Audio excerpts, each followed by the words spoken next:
I had always imagined this moment, what it would feel like to finally have the upper hand over Margaret. I had played it in my head 1,000 times, fantasizing about the look on her face when she realized that she had lost. But now, as I stood in front of my door with my newborn son in my arms, reality was so much better than any fantasy. The knock came again, more insistent this time. I knew who it was. I took my time, adjusting the soft blue blanket around my baby, making sure he was comfortable.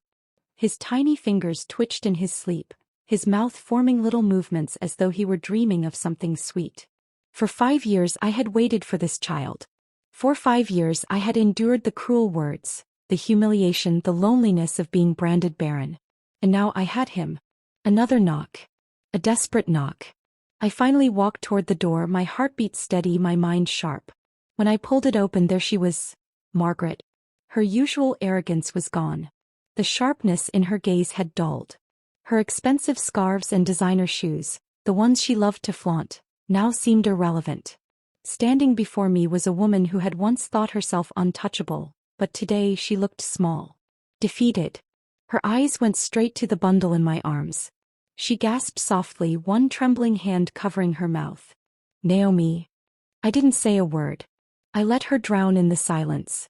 Her eyes glistened with unshed tears as she reached out slightly, her fingers twitching, desperate to touch him. Is that him? She whispered. My grandson. I smirked at the word. My grandson.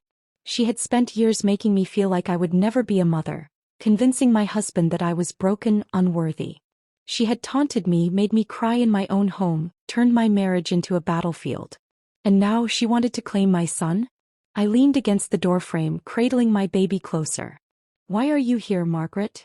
She swallowed hard, her face twisting with emotions she had never shown me before. Regret, shame, longing. I just wanted to see him. To hold him. Please. I tilted my head, pretending to think. Oh, that's funny.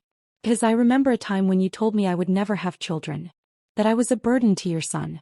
That maybe he should find another wife. Margaret flinched as if I had slapped her. She started, but I held up a hand. No, don't backtrack now, I said, my voice as cold as steel. You meant every word. You enjoyed watching me suffer, didn't you? You loved knowing that I cried myself to sleep at night, wondering if Daniel would leave me because of you. She shook her head, the tears finally spilling down her cheeks. I was wrong, she whispered. I was so wrong, Naomi. I see that now. Please, don't punish me for my mistakes. I just want to hold my grandson. I let out a short, humorless laugh. Punish you? Margaret, you spent 5 years punishing me for something I had no control over. 5 years of cruel words, backhanded comments, and whispers behind my back. And now that I finally have my child, you think you deserve to be a part of his life. She sobbed openly now, something I had never seen before. I will do anything, she begged. Please, Naomi, I just want to see him. Just once. I looked down at my son, peacefully sleeping in my arms. The most precious gift of my life. The miracle I had prayed for. Then I looked back at her, the woman who had done everything to break me. And I smiled. You will never hold my child, I said, my voice firm, unwavering. Not today. Not ever. Her knees buckled, and for a moment I thought she might collapse right there on my porch. She covered her face with her hands, sobbing uncontrollably. Please. But I had no more mercy left to give. With one final look, I stepped back and closed the door in her face. Her wails echoed through the house. I turned and walked back to the living room, my heart lighter than it had been in years. She had called me barren. She had mocked me daily. Now she would live with the pain of knowing she would never hold the grandchild she had once sworn I would never have. If someone had told me on my wedding day that my greatest battle wouldn't be with my husband, but with his mother, I wouldn't have believed them. When I married Daniel, I thought I had won life's biggest prize. A man who loved me, respected me, and vowed to stand by my side. I had no idea that standing beside him meant standing against Margaret. Margaret never liked me. That much was clear from the moment Daniel introduced me to her as his fiancé. She had sized me up with a single glance, her sharp eyes sweeping over me like a judge delivering a sentence. You're the one my son wants to marry? She had asked, her tone filled with disappointment. Yes, ma'am, I had answered, trying to be polite, trying to impress her. She had smiled then, but it wasn't warm. It was the kind of smile that hid daggers behind it. I should have known then that life with her would never be easy. At first it was small things. Little comments here and there. Naomi, you should learn to cook better. My son needs real food, not whatever this is. Naomi, a good wife keeps her house spotless at all times. You don't want Daniel coming home to a mess, do you? Naomi, marriage is hard work. Are you sure you're up for it? I ignored them. I smiled through them. I told myself she was just an overprotective mother. But then after the first year of marriage the real attack started. Because I wasn't pregnant. The accusations begin. It started subtly. Naomi, do you have any news for us? She would ask at every family gathering, her voice dripping with false sweetness. When I shook my head her smile would drop and she would sigh dramatically. Oh well. Not everyone is blessed with children. At first I brushed it off. I told myself she didn't mean anything by it. But as the months turned into years she became bolder. She started whispering to Daniel when she thought I wasn't listening. She's not getting any younger, Daniel. Have you considered other options? I would see the way his jaw would tighten, the way he would sigh and rub his temples. I love Naomi, Mom, he would say. I'm not leaving her. And Margaret? She would scoff. Love doesn't carry a family name, Daniel. Children do. By the third year of our marriage the whispers turned into open mockery. Margaret stopped pretending to be kind. She insulted me in front of people. She made jokes at my expense. She called me Barren to my face. And the worst part? She said it with such confidence that it made me wonder if she was right. Maybe I was barren. Maybe I wasn't good enough for Daniel. Maybe I was failing as a wife. And once those thoughts entered my mind they never left. I spent nights crying in bed, waiting for Daniel to reassure me, to hold me, to tell me that I was enough. But Margaret was always in his ear. Daniel, think about your future. She can't give you children. What kind of life is that? Started to work. He never said it outright, but I could feel the shift. He started coming home later. He stopped touching me the way he used to. And one night as I lay in bed staring at the ceiling he said the words that shattered me. Naomi, what if it is you? That was the night I broke. That was the night I realized I had no one in my corner. Not my husband. Not his family. I was alone. I started to withdraw. I stopped talking at family gatherings. I stopped defending myself when Margaret made her comments. I let the pain settle deep inside me where no one could see it. I thought about leaving. I thought about running far, far away from the woman who had made my life hell. But something inside me refused to surrender. I wasn't going to let Margaret win. So I fought. I went to doctors. I took every test imaginable. And when the results came back I nearly laughed out loud. I wasn't the problem. Daniel was. The doctor called us in, his face unreadable. There's nothing wrong with Naomi, he said. She's perfectly healthy. In fact, she has a high chance of conceiving. I turned to Daniel, my heart pounding. The doctor hesitated. But Daniel, your sperm count is lower than normal. It could be affecting conception. Daniel paled. What? I sat there silent, watching him absorb the truth. All these years I had been the one blamed. All these years I had been mocked, humiliated, called barren. And it wasn't even me. I felt a strange mix of emotions: anger, sadness, relief. But most of all, I felt vindicated. When Margaret found out she refused to believe it. No, she spat. That's not possible. My son is fine. It's her. I smirked, holding up the test results. Would you like to see the proof? He slapped the papers out of my hand. I don't care what some doctor says, she hissed. I know the truth. And I won't let you ruin my son's future. I expected Daniel to defend me. To tell his mother that he had been wrong, to doubt me. But he just stood there. Silent. And in that moment I realized something painful. Daniel might have loved me once, but his mother's voice would always be louder than mine. So I made a decision. I wouldn't waste another second proving my worth to a family that never valued me. I would live my life. And if a child was meant to come into it, then so be it. But if not, I would still be whole. I would still be me. And I would never, ever let Margaret break me again. Months passed after the devastating revelation that Daniel, not I, was the one with fertility issues. The moment the doctor spoke those words, my world should have shifted in my favor. But it didn't. Margaret refused to accept the truth. In her mind, her son was perfect, untouchable. If there was an issue in our marriage, it had to be because of me. Doctors make mistakes all the time, she sneered when Daniel finally told her the results.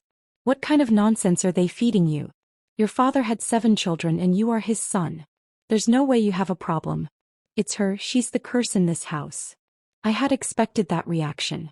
What I hadn't expected was Daniel's silence. He said nothing. No defense, no protest. He just stood there, his head down, while his mother ranted about how she knew all along that I was never meant to be his wife. That night I didn't sleep next to my husband. I couldn't. I stared at the ceiling, feeling my anger grow into something deeper. Something sharper. I had spent 5 years of my life suffering under Margaret's cruel words. 5 years being the subject of whispers and pity at family gatherings. 5 years crying myself to sleep because my husband wouldn't touch me, wouldn't love me the way he once did. And all this time I had been innocent. I had done nothing wrong. That was the night I stopped caring about Daniel's approval. That was the night I decided that if a child was ever going to enter my life, it would be on my own terms, and Margaret would never be a part of it. I threw myself into my work. I stopped begging for Daniel's affection. I stopped crying over the life I thought I was supposed to have. And then one morning I woke up feeling off. My body felt different. A little heavier. A little warmer. At first I brushed it off as stress. But then the nausea started. Then the fatigue. Then the missed period. I had spent so many years trying to get pregnant that I almost didn't believe it when I saw the 2 pink lines on the pregnancy test. I stared at it for what felt like an eternity, my hands shaking, my breath caught in my throat. Could this really be happening? I took another test. Then another. All positive. My heart pounded as I placed a hand on my stomach, a tear slipping down my cheek. After everything, after all the pain, all the doubt, all the accusations, I was pregnant. A miracle. And suddenly, the words Margaret had spat at me for years no longer held any power. I was a woman. I was a wife. I was a mother. And she would never, ever take this moment from me. When I told Daniel, his reaction was nothing like I expected. I had hoped for excitement. Tears. An apology for ever doubting me. Instead he just stared at me, his brows furrowing. That's impossible, he said slowly. I stiffened. Excuse me. You heard the doctor, Naomi, he said, his voice careful. My chances of conceiving are low. How do we even know? I stepped back as if he had slapped me. Finish that sentence, I dared him. His throat bobbed and he quickly shook his head. No, that's not what I meant. You think I cheated? My voice was low, dangerously calm. No. He ran a hand over his face. This is just unexpected. Maybe we should retest. Make sure. I couldn't believe what I was hearing. After everything, after the years of suffering, after all the times I had been humiliated, he still doubted me? I felt something inside me snap.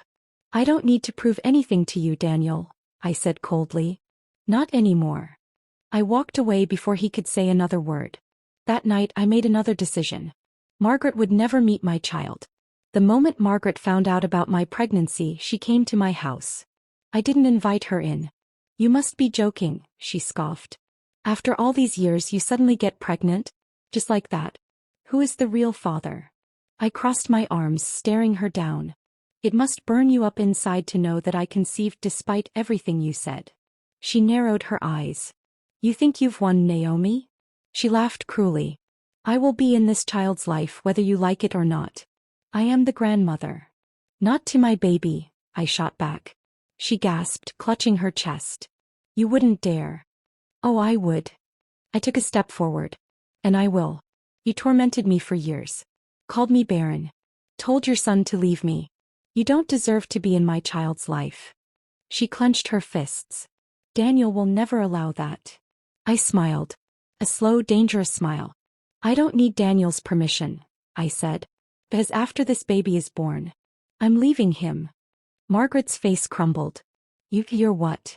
I took a deep breath, feeling lighter than I had in years. Daniel doubted me when I needed him most. He let you destroy my confidence, my happiness. He stood by while you mocked me every day. He's no longer my husband. And you're no one to me. Margaret's lips trembled. You can't do this. I tilted my head. Watch me. I turned around and walked inside, locking the door behind me. For the first time in years I felt truly free. Margaret had spent 5 years calling me Barren. She had spent 5 years making me feel worthless. But now I was the one in control. And she would spend the rest of her life knowing that she would never, never, hold my child in her arms. Margaret had spent years mocking me, belittling me, treating me like an outsider in my own marriage. She had called me barren, worthless, a failure. But now I was pregnant. And she was losing control. I expected her to give up, to accept that she had no place in my child's life. But I had underestimated her. Margaret wasn't just cruel, she was relentless. And she was about to prove just how far she was willing to go to keep her grip on Daniel, and my baby. After my confrontation with Margaret, I knew she would go straight to Daniel. And she did. That night he came home looking exhausted, rubbing the back of his neck like he was carrying the weight of the world. "Naomi," he started, his voice cautious. I didn't look up from my book. "What did she say?" He sighed. "She's upset." "Of course she is. She thinks you're being unfair." I finally looked at him, my anger simmering just beneath the surface. "I'm being unfair?" I repeated. "After everything she put me through?" "Naomi." "No," I cut him off, standing up. "She called me barren. She humiliated me for years, Daniel. And now that I'm finally pregnant, she thinks she gets to play the loving grandmother." I scoffed. "Absolutely not." He sighed again, pinching the bridge of his nose. "I understand why you're upset." "No, you don't," I snapped. "Because if you did, you would have stopped her years ago." He flinched. Good. I wanted him to feel even a fraction of the pain I had endured. "She's still my mother, Naomi," he said quietly. She just wants to be part of our child's life." I crossed my arms. "She lost that privilege when she made me feel like less than a woman. And you let her. So don't come in here expecting me to suddenly forgive and forget." Daniel stared at me for a long time. "So that's it?" he asked. "You're just going to cut her out of our child's life?" "That's exactly what I'm going to do." I turned away, making it clear the conversation was over. But something told me Margaret wasn't done fighting. And I was right. The next day, I received a call from Daniel's eldest sister, Veronica. I frowned when I saw her name on my phone. Veronica and I had never been close, but she had never been outright cruel to me like Margaret had. Still, something told me this call wasn't going to be friendly. I hesitated, then answered. "Hello. Naomi," Veronica said, her voice unusually sweet. "How are you feeling?" I leaned back against the couch. "I'm fine." "I heard the good news," she continued. "Congratulations. A baby is such a blessing." I waited. She wasn't calling just to congratulate me. And sure enough, after a brief pause, she said, "Listen, I know things between you and Mom haven't been easy, but don't you think it's time to put the past behind you? For the baby's sake." I closed my eyes, inhaling deeply. Of course. Margaret had sent Veronica to do her dirty work. "I don't think you understand, Veronica," I said calmly. "Your mother treated me horribly. She made my life miserable. And now that I'm finally pregnant, she wants to pretend none of it ever happened." I shook my head. "No. I won't allow it." Veronica sighed. "Naomi, she's still the grandmother. You can't just erase her." I let out a bitter laugh. "Watch me. Daniel won't let you." I stiffened. "Excuse me. He's her son, Naomi. And no matter what she's done, he's never going to let you keep her away from his child." I clenched my jaw. "If Daniel tries to force me, he'll regret it." Veronica was silent for a long moment. Then she said, "You should really think about this, Naomi. You don't want to make an enemy out of our mother." I scoffed. "She's been my enemy since the day I married Daniel. The difference is now I'm strong enough to fight back." And with that, I ended the call. Margaret wasn't done. A week later, I noticed Daniel acting strange. Distant. Tense. One evening, as we sat in the living room, he finally spoke. "Naomi, I think we need to talk about your attitude toward my mother." I raised an eyebrow. "My attitude?" He shifted uncomfortably. "She's really hurt by all of this. She just wants a chance to be a grandmother. Is that really too much to ask?" I let out a sharp laugh. "You mean the woman who called me barren? Who told you to leave me? Who treated me like I was less than dirt? That woman wants to be a grandmother now, and you expect me to just open my arms and welcome her in?" Daniel exhaled. "She's my mother, Naomi. And this is my child," I said firmly. and I will not allow someone so toxic anywhere near them. His jaw tightened. You're being unreasonable. I stood up, folding my arms. And you're being weak. His eyes snapped to mine. Excuse me. You've let her control you for years, Daniel, I said coldly. You let her dictate your marriage, your decisions, and now you expect me to do the same? Oh, I'm done. His face darkened. You can't just make this decision on your own. Actually, I can, I shot back. Because the moment this baby is born, I'm taking them far away from your mother. And if you try to stop me, I'll take them away from you too. The room fell into heavy silence. Daniel stared at me, disbelief written all over his face. You would do that? He whispered. I held my ground. Yes. Because I wasn't just fighting for myself anymore. I was fighting for my child. And I would never let Margaret have power over me, or them, ever again. The next day Margaret showed up at my door. I didn't let her in. She stood outside, her hands clenched, her face twisted with rage. You think you've won, don't you? She hissed. I smirked. I know I have. Her eyes flashed. I will see my grandchild, Naomi. One way or another. I stepped closer, lowering my voice. No, Margaret. You won't. Her face turned red with fury. Daniel won't allow this. I smiled. I don't need Daniel's permission. And with that, I shut the door in her face. Margaret had spent years trying to break me. But now she was the one left powerless. And she was finally starting to realize it. Margaret wasn't the type to give up easily. Even after I made my stance clear, after I slammed the door in her face and told her she would never hold my child, she still fought. She tried everything. She tried to manipulate Daniel. She tried to turn his family against me. She even spread rumors in the community, painting me as a cruel, ungrateful wife who was depriving a poor, elderly woman of her grandchild. But I didn't care. I had suffered at her hands for too long. This wasn't just about revenge, it was about protecting my peace. And after everything she had done to me, there was no room for forgiveness. Margaret had lost. She just didn't know it yet. One evening, Daniel came home looking more exhausted than I had ever seen him. He dropped his briefcase by the door and loosened his tie, his shoulders heavy with tension. I knew he had been caught in the middle of the war between his mother and me. I knew Margaret had been calling him, manipulating him, pleading with him. But I also knew I had reached my limit. Daniel, I said, standing in the kitchen. We need to talk. He looked at me weary. Naomi, please. No. No more excuses. No more she's my mother. No more guilt-tripping me into forgiving the unforgivable. His jaw tightened. It's not that simple. Yes, it is, I said firmly. I need to know where you stand, Daniel. Because I won't have my child growing up around a woman who made my life miserable. He rubbed his temples, sighing. You want me to choose between you and my mother. I crossed my arms. No, Daniel. She already made you choose years ago when she tried to turn you against me. Now, I'm just asking if you're finally ready to stop letting her control you. Silence stretched between us. I could see the war in his eyes. The little boy who had always wanted to please his mother. The man who had tried to keep the peace. The husband who knew deep down that I was right. Finally, he exhaled.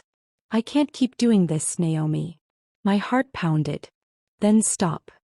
He looked up at me, his expression raw. I'm done fighting you on this. I won't force you to forgive her. I won't ask you to let her see the baby. I blinked. You mean that? Yes. He sighed heavily. She's my mother, but you're my wife. And I won't lose my family because of her. A breath I hadn't realized I was holding finally escaped. For the first time I saw it, Daniel was free. And so was I. The next morning Margaret called me. I almost didn't answer. But something inside me told me this was the end of the battle. I picked up. Naomi, she said, her voice low, controlled. I want to see you. I hesitated. Why? We need to talk. A part of me wanted to tell her to go to hell. But another part, the part that wanted closure, agreed. Fine, I said. One last conversation. Then we're done. We met at a small cafe in town. She was already seated when I arrived, wearing one of her expensive blouses, her posture stiff. I sat across from her. Neither of us spoke at first. Then she exhaled and said, You've made your decision, haven't you? Yes. She studied me, her sharp eyes narrowing. I never hated you, Naomi. I scoffed. You humiliated me. I was protecting my son, she said. I shook my head. No, Margaret. You were protecting your control over him. She went silent. I leaned forward. You called me Barren. You made me feel worthless. You encouraged Daniel to leave me. And now you expect me to hand over my child as if none of that ever happened. Margaret's lips thinned. I was wrong, she admitted. I stilled. She had never said those words before. I was wrong about you, she continued, her voice tight. I thought you were weak. I thought you didn't deserve him. But I see now that you're stronger than I ever gave you credit for. For the first time in years I felt something shift between us. Not forgiveness, but understanding. You'll never forgive me, will you? She asked. I met her gaze. No. She exhaled. Then this is goodbye. I nodded. Yes. She stood first, gathering her purse. Take care of my grandchild. I didn't respond. She hesitated as if she wanted to say more, but then she turned and walked away. And just like that it was over. Months later I gave birth to a beautiful baby boy. When the nurse placed him in my arms I wept, not just for the life I had created but for the years of pain I had endured to get here. Daniel sat beside me, his eyes filled with love. He's perfect, he whispered. I nodded, running a finger over my son's tiny hand. He is. And Margaret? He never saw him. She never held him. She was just a memory now. A lesson in strength, in resilience, in knowing my worth. And as I kissed my son's forehead, I knew one thing for certain. I had won. The months that followed were some of the most peaceful I had ever known. I no longer woke up with a knot in my stomach, bracing for Margaret's next cruel remark. I no longer had to prove my worth, beg for respect, or fight for my place in my own home. For the first time in years I could just be. Be a mother. Be a wife. Be happy. Of course, Margaret didn't disappear completely. She still tried to insert herself into our lives in subtle ways. She sent gifts for the baby. Expensive clothes, gold jewelry, even a handwritten letter filled with thinly veiled guilt trips. A grandmother should never be kept from her grandchild. I only want to make things right. One day you'll regret this. I didn't respond. I didn't return the gifts. Daniel, true to his word, respected my decision. He never forced me to let her in, never tried to convince me to change my mind. If anything, he seemed relieved to have finally broken free from her grasp. But Margaret was relentless. One afternoon when my son was 3 months old, she showed up at our house. Daniel was at work and I was home alone with the baby when the doorbell rang. I knew it was her before I even checked. I took a deep breath, squared my shoulders and opened the door. Margaret stood there, looking thinner than before, her face drawn. She tried to smile. Naomi. I didn't invite her in. She glanced past me as if hoping to catch a glimpse of the baby. Please. Just one moment. Just let me see him. I shook my head. No. Her smile wavered. No, Margaret. My voice was firm. You don't get to hurt me for years and then demand a relationship with my child. That's not how this works. Her lips trembled. I've changed. I don't care. Tears welled in her eyes. For a moment I almost believed them. Almost. But then she whispered, one day he'll ask about me. What will you tell him? I lifted my chin. The truth. Her shoulders sagged. She took a shaky breath, nodded once and then, without another word, she turned and walked away. I watched her go, waiting for that familiar pang of guilt to hit me. But it never came.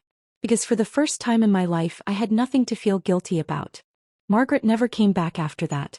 She stopped calling, stopped sending gifts, stopped trying to guilt Daniel into submission. It was over. And I felt nothing but peace. As my son grew, I poured all my love into him. The love that had been denied to me by Margaret. The love I had once doubted I was even worthy of. Daniel and I thrived. Our marriage, once tainted by Margaret's interference, became stronger than ever. I didn't regret my decision. Not for 1 second. Because I knew what it had taken to get here. And I refused to let anyone, not even Margaret, take my happiness away from me again. Some wounds never fully heal. Some betrayals can never be undone. And some people, no matter how much they beg, simply don't deserve a second chance. I had given Margaret my final goodbye. And I would never look back. Looking back, I realized Margaret had never truly broken me. She had tried. She had mocked me, humiliated me, and made me question my worth. She had done everything in her power to make me feel like less of a woman, less of a wife, less of a human being. But in the end I had won. Not because I had gotten revenge. Not because I had shut her out. But because I had chosen myself. For years I had lived under her shadow, craving her approval, hoping that one day she would see me as enough. But the truth was I had always been enough. He just refused to see it. And that wasn't my burden to carry anymore. I built a life without her. A life filled with love, laughter, and peace. I had a husband who stood by me. I had a child who loved me unconditionally. I had a home free from cruelty. And most of all, I had myself. Margaret would never hold my child. He would never rewrite the past. She would never get to pretend that her years of cruelty had never happened. As I remembered it all. And I would never allow history to repeat itself. So when my son grew old enough to ask about her, I told him the truth, not out of bitterness but out of honesty. Not everyone who shares your blood deserves a place in your life. Family isn't just about who you're born to, it's about who truly loves and respects you. And most importantly, never let anyone make you feel unworthy. Margaret had tried to take everything from me. But in the end she was the one who lost. And I walked away without regret.